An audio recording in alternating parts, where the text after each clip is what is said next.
Bon après-midi tout le monde, bon après-midi. C'est mon travail encore de vous interrompre encore une fois. It is fabulous to see a full room of people dedicated to big thinking. I'm Paul Davidson, I'm president of the AUCC, and we're delighted to be partnering with the Federation of Humanities and Social Sciences on this big thinking lecture. It's great to see such a full room. It's also great to be spending a day on Parliament Hill where our message is that we're putting ideas to work for Canadians. We have presidents and university champions from across the country conducting meetings with backbenchers, with cabinet ministers, with senior public servants, and with the media to advance a big agenda together. Let me now turn to introducing today's keynote speaker. Afin d'illustrer concrètement notre histoire, nous avons la chance extraordinaire d'accueillir aujourd'hui un chercheur et un innovateur canadien de renom, un universitaire qui possède de l'expertise dans la commercialisation de la recherche. Timothy Caulfield is Canada Research Chair in Health, Law and Policy and a professor in the Faculty of Law and the School of Public Health at the University of Alberta. He is the principal investigator for a number of large interdisciplinary subjects that explore the ethical, legal, and health policy issues associated with a broad range of topics, including stem cell research, genetics, patient safety, the prevention of chronic disease, obesity policy, the commercialization of research, complementary and alternative medicine, and access to health care. Our guest speaker is involved with a number of national and international policy and research ethics committees. These include the Canadian Biotechnology Advisory Committee, Genome Canada's Science Advisory Committee, the Ethics and Public Policy Committee for the International Society for Stem Cell Research, and the Federal Panel on Research Ethics. Professor Caulfield teaches biotechnology in the Faculty of Law and is the editor for the Health Law Journal and Health Law Review. Now, something that we share a common passion for is combining the power of research with the power of teaching. Professor Caulfield makes his courses cutting edge by presenting material that his research team is working on in real time and brings debates from across the globe to his class for discussion. He values interaction with students, sharing with them emerging challenges and getting their perspective, which comes from a wide variety of disciplines and backgrounds. And, if that's not a full enough day, Professor Caulfield also writes frequently in the popular media and is the author of The Cure for Everything, Untangling the Twisted Messages About Health, Fitness, and Happiness. I'm really looking forward to your talk.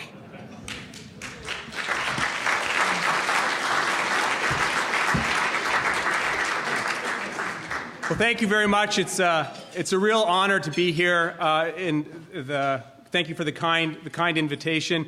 And I hope that you guys agree this is a good talk. This is a talk that I think is relevant to a very broad spectrum of stakeholders. It's a talk and a topic that builds on our research at the University of Alberta. And it's a talk that is supported by the research that I have been funded by the Tri-Councils, by the Stem Cell Network, by Genome Canada. I think it's a really good example of interdisciplinary work that I think hopefully is relevant to this audience. So what I'm going to talk about today is stem cell tourism, which is a big part of this growing phenomenon known as medical tourism.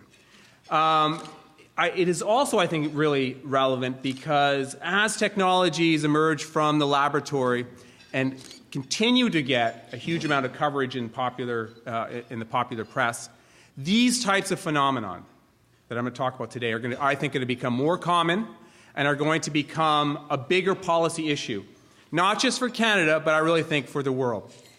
So what I'm going to talk about today is I'm going to describe what the problem is, what stem cell tourism is.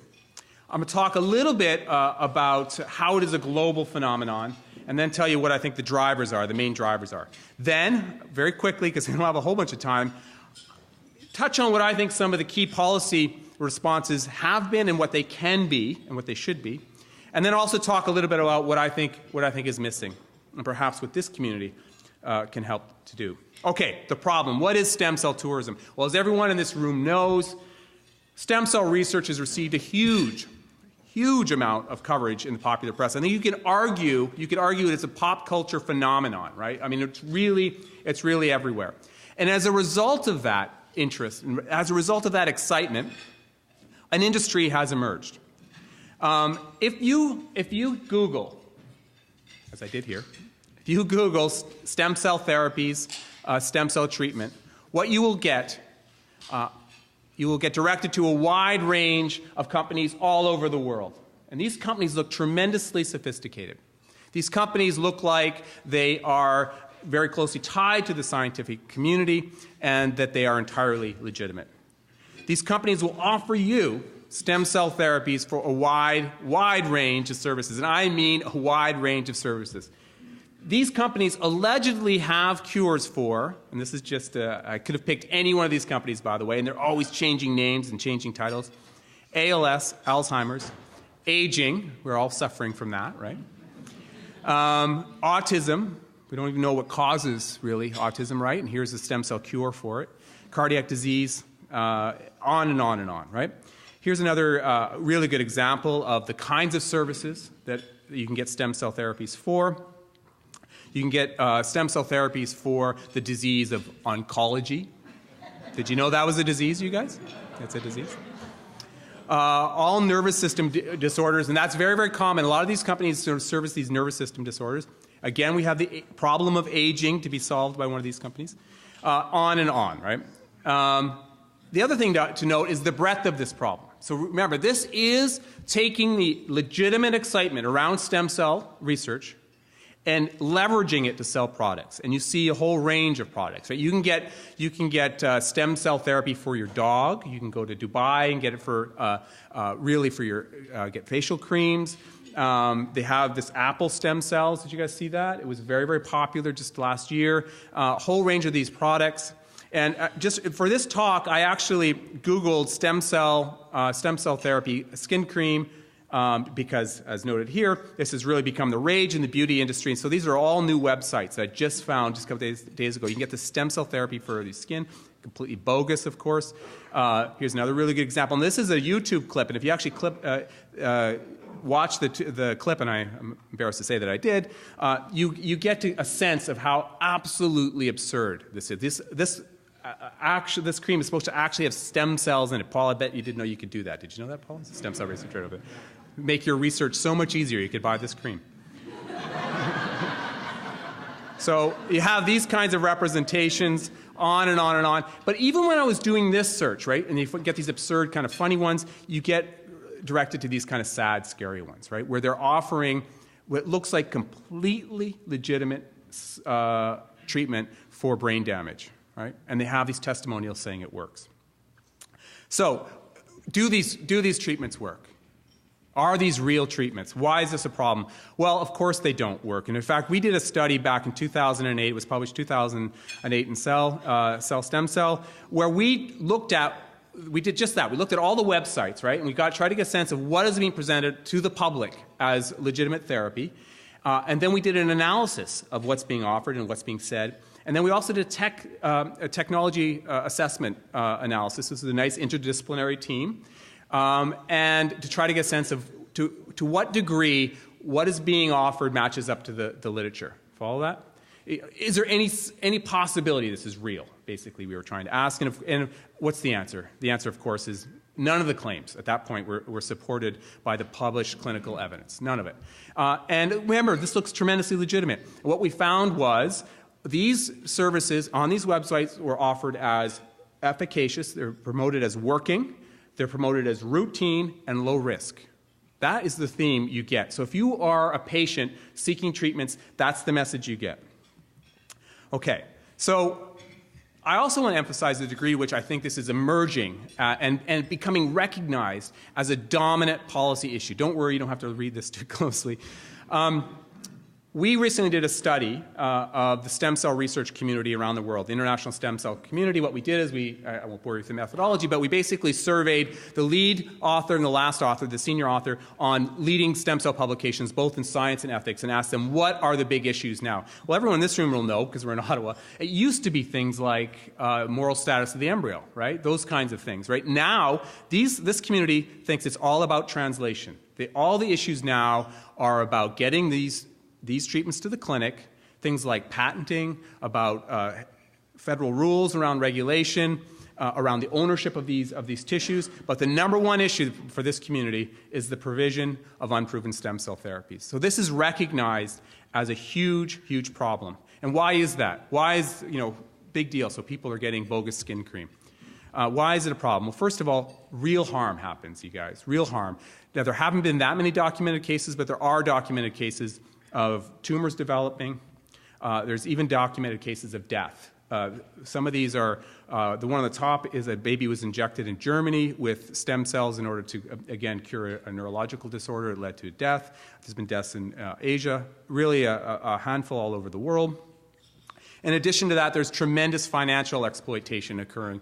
We found in our research and work at Hopkins has backed this up, that the average treatment is somewhere around $20,000 to $50,000. I think it's become more now. I think it's more now because we did this research a while ago. If you include flying to these jurisdictions and having multiple treatments, which you're often sucked into doing, you're talking potentially hundreds of thousands of dollars that families are expending on these treatments. So this is truly financial exploitation. The other thing, of course, is the public trust issue. These kinds of services, because it looks so legitimate at first, right, has an impact on legitimacy of the good stem cell research that's happening, the real stem cell research that's happening. It creates a level expectation, when it's not fulfilled, it could impact both the legitimacy of the field and public trust.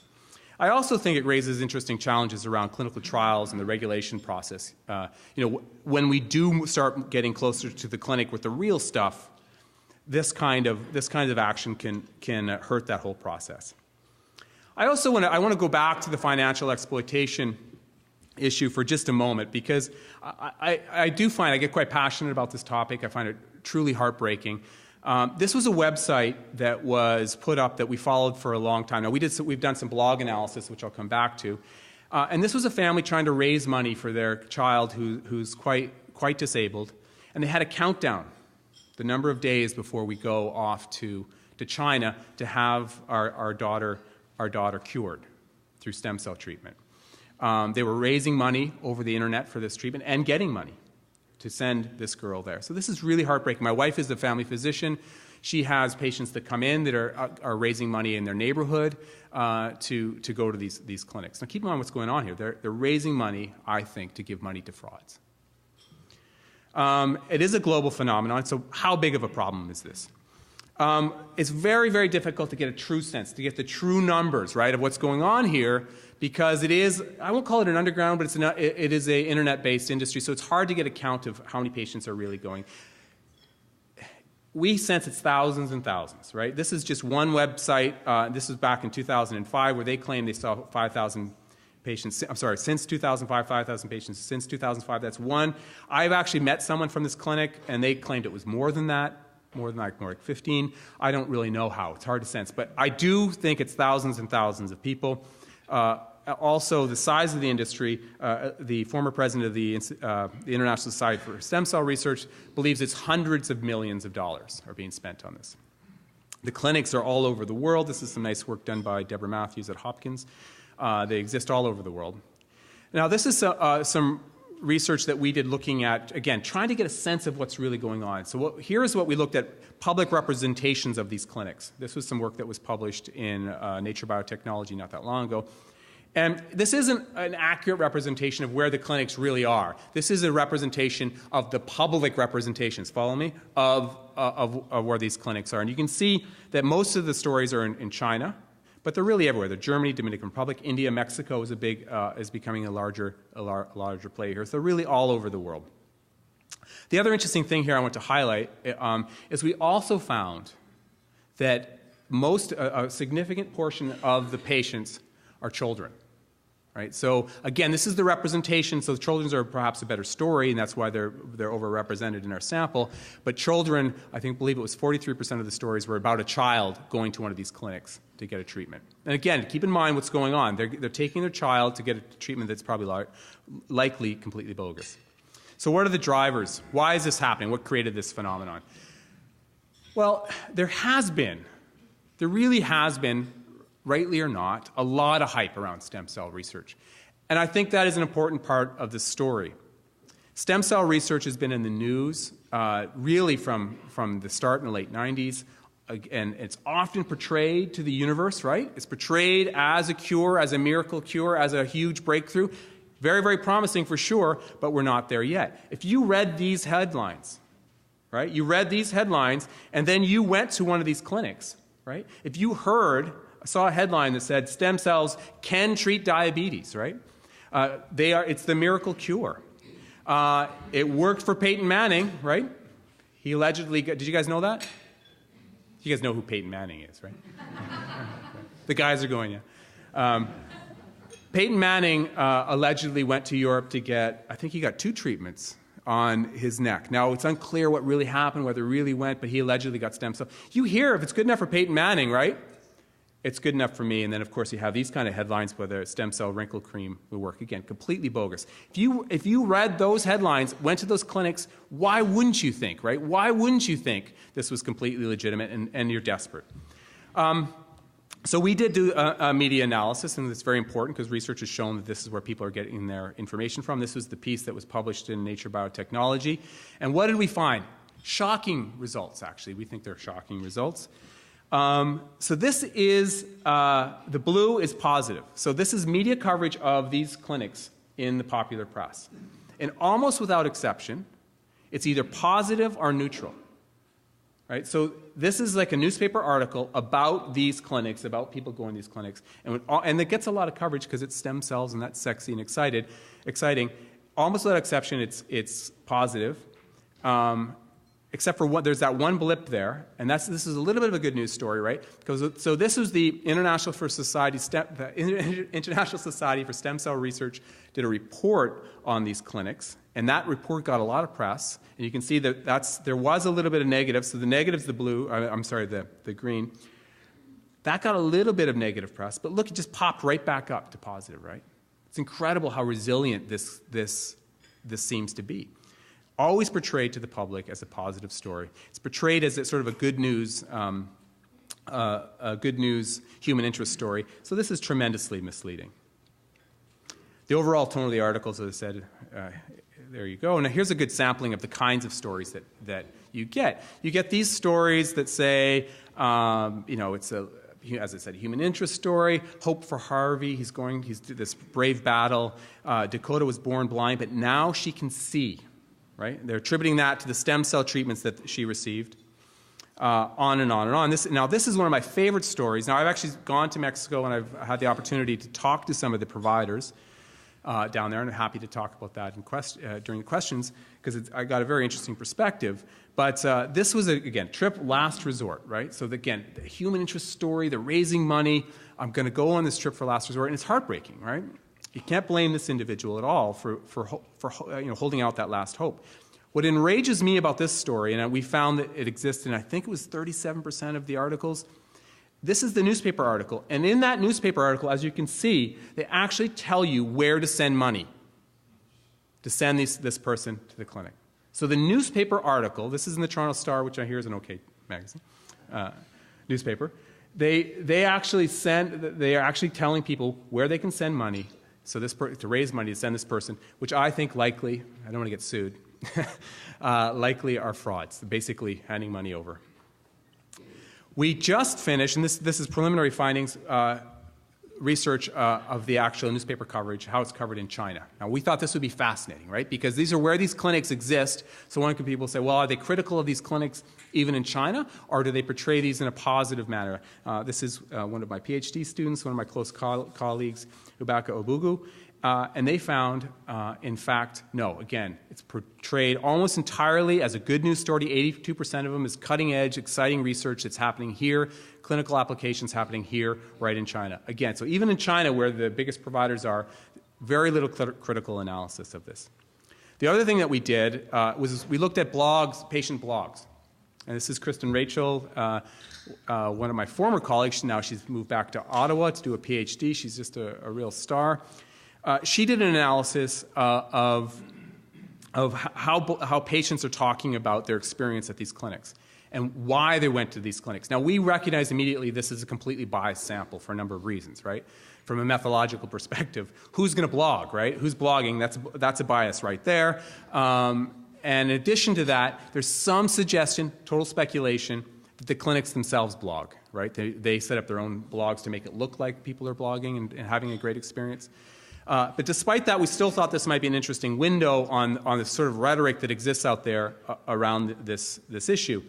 This is the kind of message, and this sample of what you get.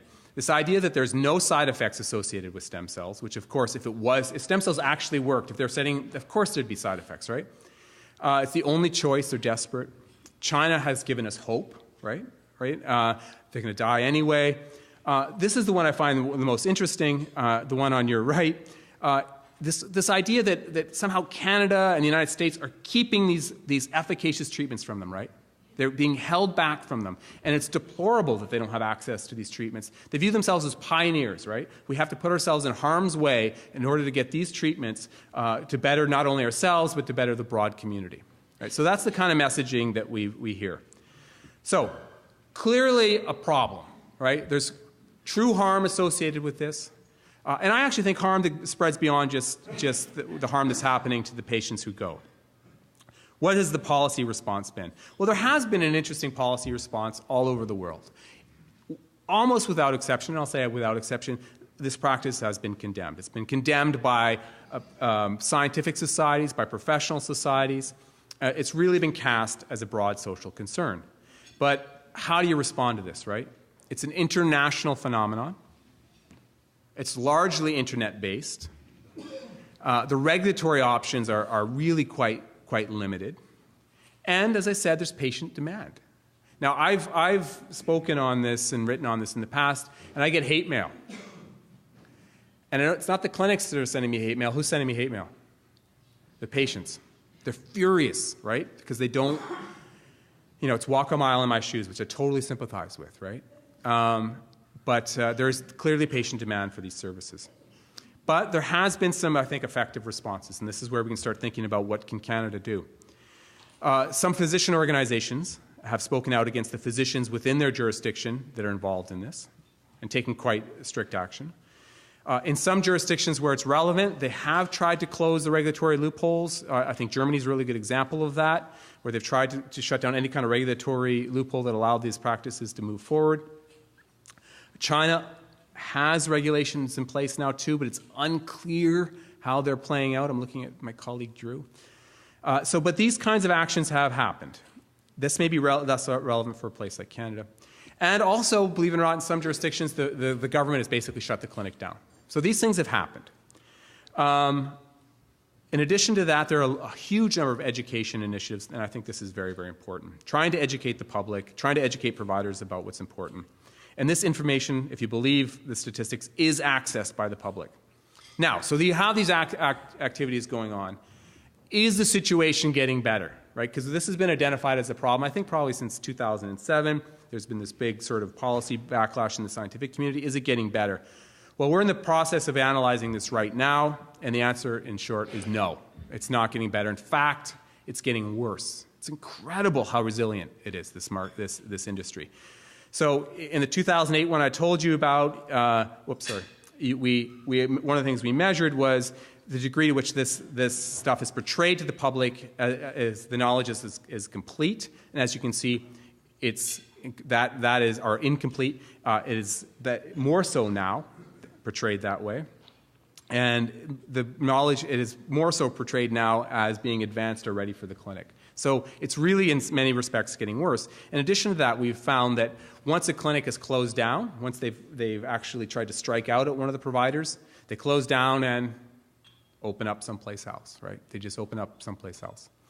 So what do we think is missing? What can be done? One of the things that we believe is missing is more education, not just telling the public, look, this stuff doesn't work. Because when you tell them that, and you have to be really careful here because you don't want to sound like there's a knowledge deficit going on or some kind of, if you only understood the reality of the situation, you wouldn't make these kind of bad decisions. That's not the way to think of it. But evidence tells us that just telling patients these therapies is bogus doesn't work.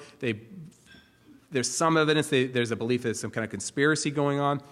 We think that there needs to be more education about the scientific process, about the process that is going on, and also the regulatory process, how translation actually happens from the bench to the bedside.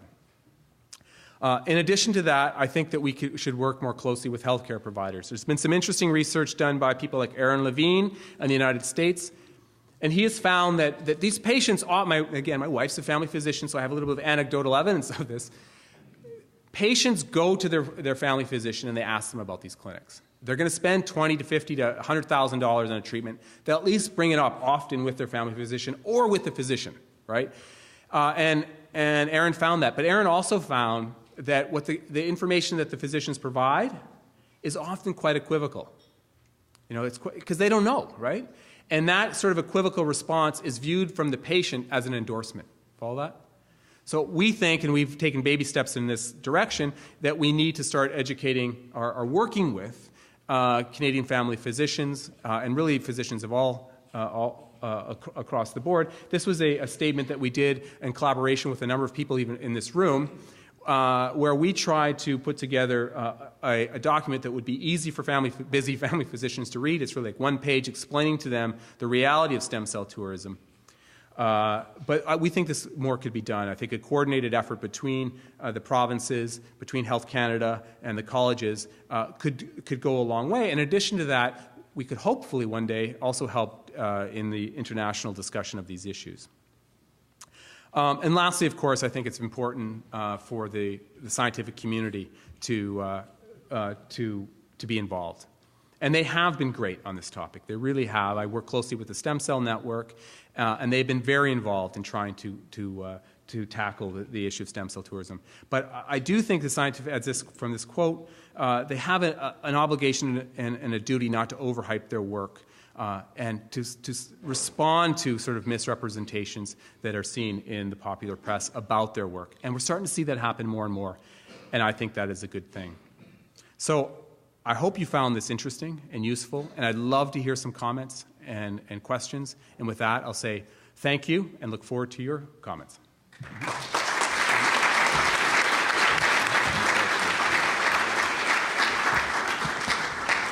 Thanks very much, Tim. Je suis Graham Carr, président de la Fédération canadienne des sciences humaines. I'm also living proof that the stem cell beauty creams don't work.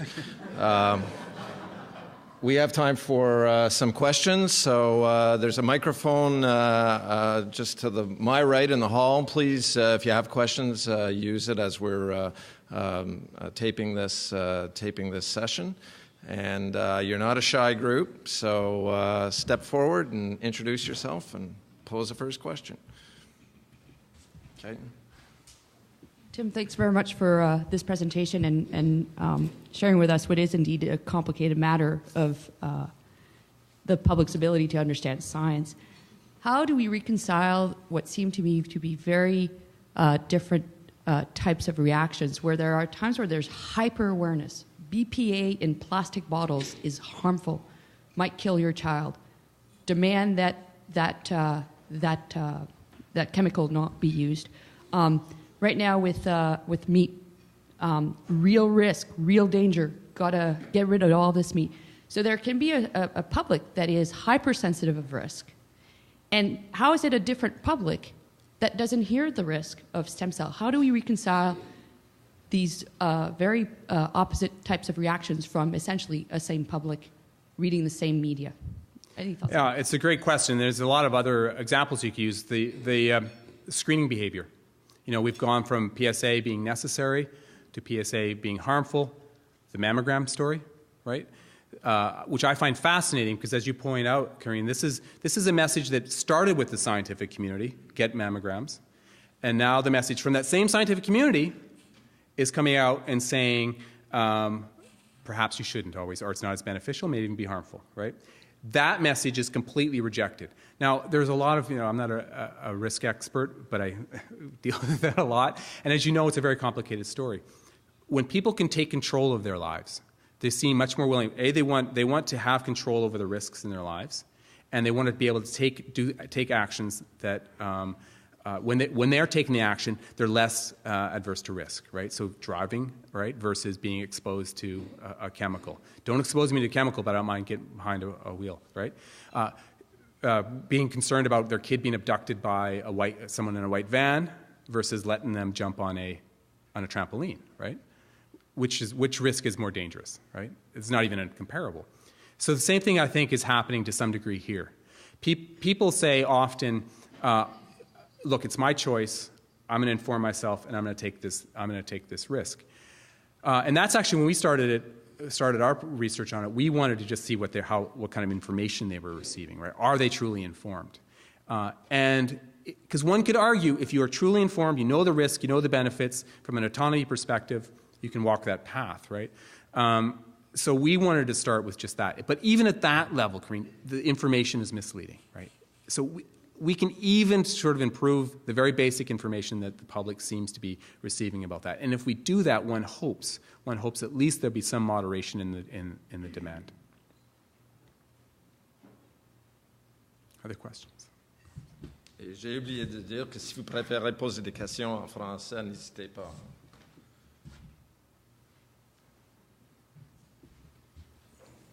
Just a follow-up question on that, Tim. I think we do need more information, absolutely, and there needs to be more education. But I think the difference is when you've got a desperate patient. So you talk about control. So, and I've had this conversation with Martha and you, is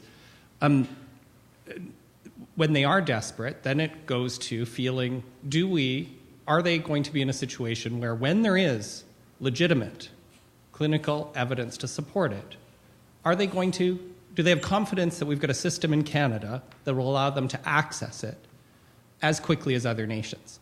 And so I think I'd like your comments on that, because I think at a certain point, these are desperate people. No amount of information is actually going to help them. But if they had a confidence that they were in a jurisdiction where they were going to be among the leaders being able to access proven therapeutics, that might make a difference. Yeah, I mean, it's an excellent point. And there's lots of evidence that there's some evidence that one of the reasons that the people access these is they do not trust the regulatory regimes where they are. They don't trust the healthcare system, or they're frustrated with their healthcare system. There is, as you know, in Canada, more trust over the regulatory system than there is in, say, the United States or in the UK. But despite that, there's still this perception that these efficacious treatments are being withheld. I just published a piece in The Atlantic. It came out yesterday. And in that piece, one of the first comments we got was, this stuff is working, why is it being withheld? Right? Why is it being withheld from us?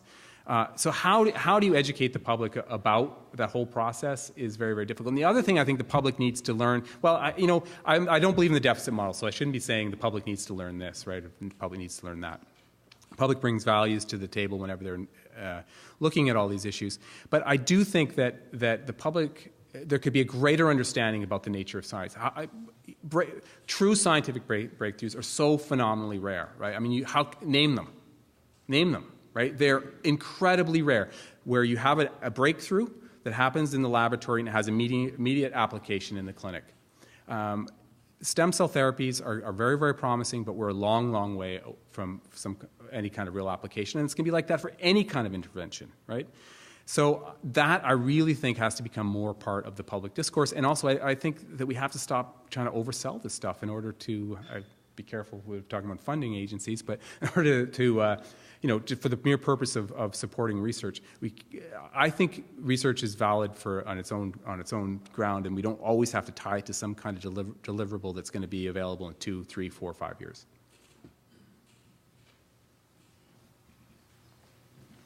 Fascinating. Desperate people, desperate measures. Could you comment on Dr. Zamboni, the liberation treatment?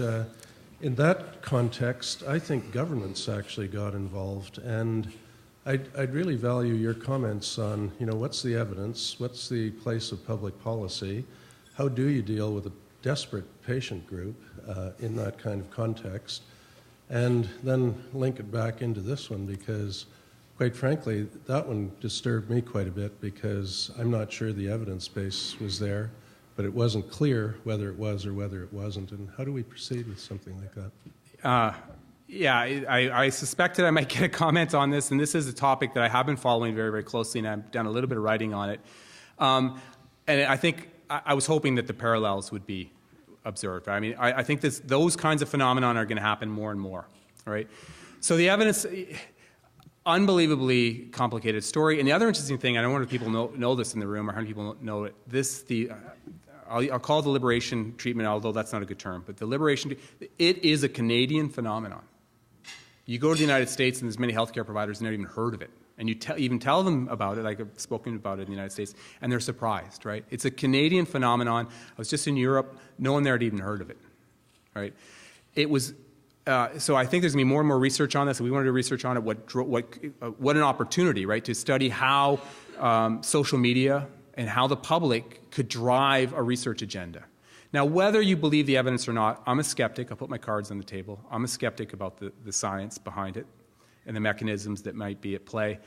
It raises very interesting questions about whether the public should be driving the research agenda, whether the public should be driving clinical trials. At first, I was very much against this, and maybe some people in the room may know. I thought this was a mistake. I've somewhat softened my position given the number of Canadians that are getting this treatment, and I think it's now become a policy need to get evidence about it. You know, whether I agree with it or not, I think that's kind of changed the dynamic of it. But I think it's a mistake to decouple science decisions, science policy decisions completely from what the science actually says and what the evidence says. So how's that for a lawyer answer on a science question?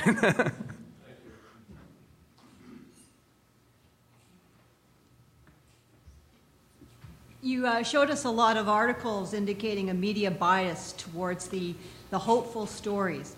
Do you think there's anything that can be done to influence the media or generate more cautionary messages out there, given that the public is getting most of their information from the media?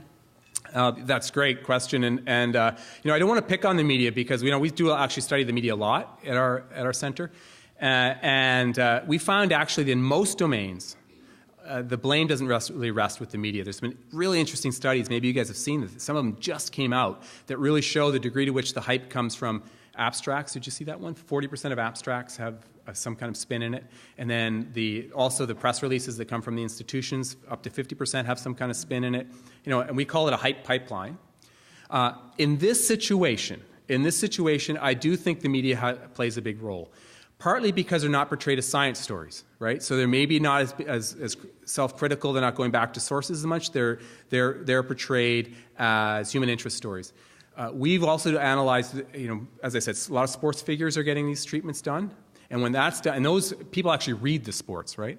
And those stories are read by a lot of people and have a big influence. So absolutely, I think that we should partner with the media. And there are places like the Canadian Centre for I'm going to get the name wrong, the acronym wrong, Canadian Science Media Centre. Really good example of an up-and-coming resource where they try to bring together a cluster of experts that the media can access quickly, because that's always the problem, right? We need an independent voice, we need it quickly. So those kind of centers, I think, are fantastic. The UK has something similar to that. That's the kind of thing we need to do, and I also think we need to reach out to journalists and have workshops with them and explain it. And they're keen, and there's a lot of good Canadian journalists that I think would be interested in this kind of thing.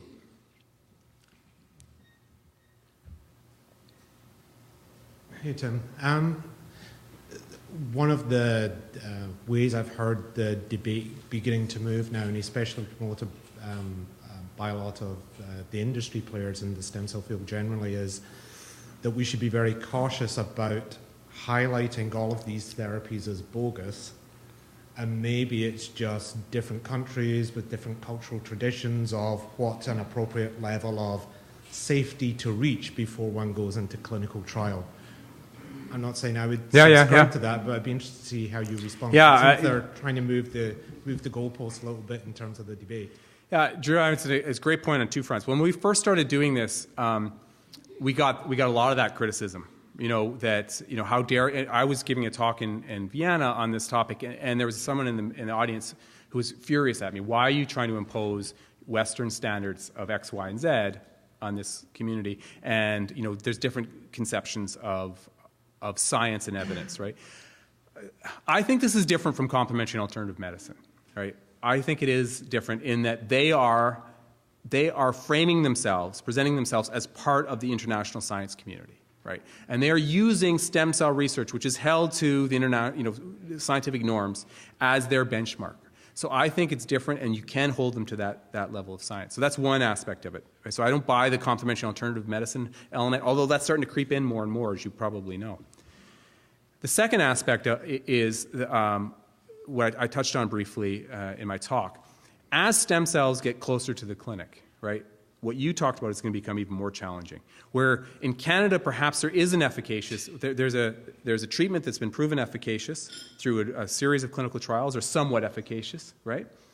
And in Canada, it hasn't gone through Health Canada yet. It's available in China today, right? That, I think, is going to be a true challenge, and how we moderate that. And I think that's one of the reasons this discussion is so important. Let's create a framework where we can make those kind of decisions in a transparent manner so the public feels confident that the right national decisions being made and also the right international decisions being made.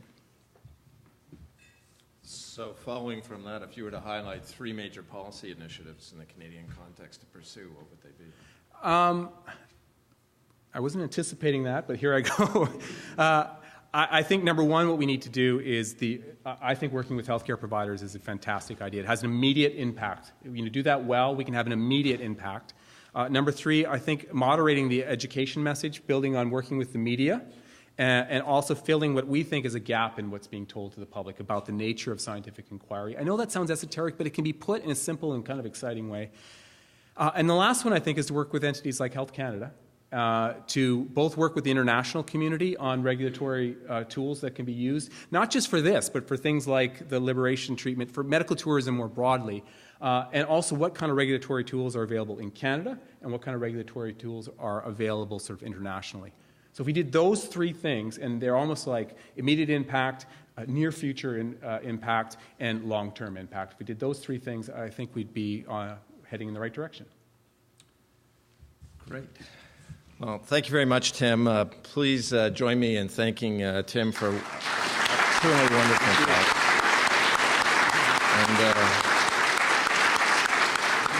And non seulement au nom de la Fédération canadienne des sciences humaines, mais aujourd'hui de nos partenaires de la UCC, il me fait très grand plaisir de vous donner un petit cadeau. A small gift in thanks for your presentation. Merci. And for those of us here at the Federation, as many of you know, the goal of the Big Thinking Lectures is really to create a space where we can bring top quality social science and humanities and arts research to bear in the policy domain.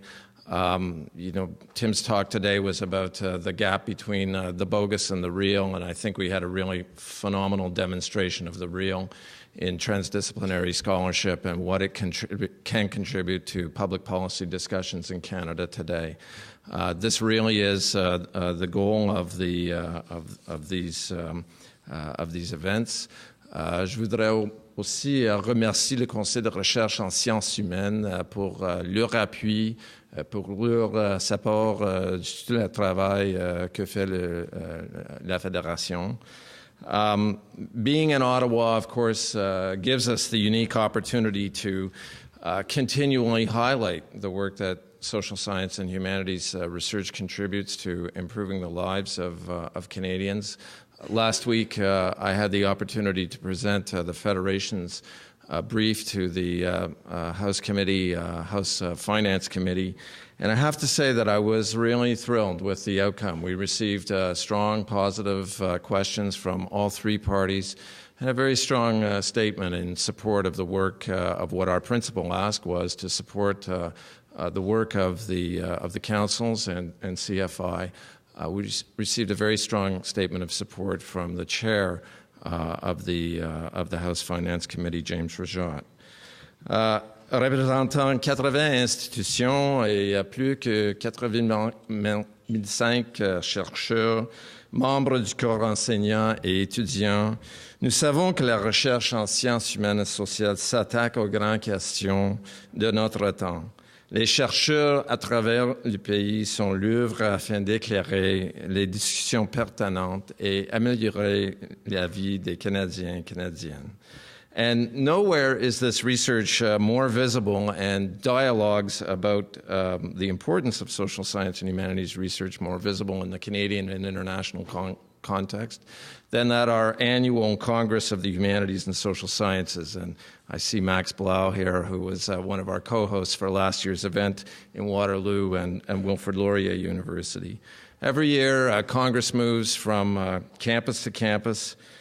Several of the university presidents who are here today have hosted this event. It brings together more than 7,000 researchers from across the country to share findings, refine ideas, and build partnerships for the Canada of tomorrow. And I can't pass up on an opportunity to have dozens of Canadian university presidents in my midst to point out that earlier this week we launched an open call to host Congress in 2016, 27, and 2017, which is, of course, the sesquicentennial of Canada.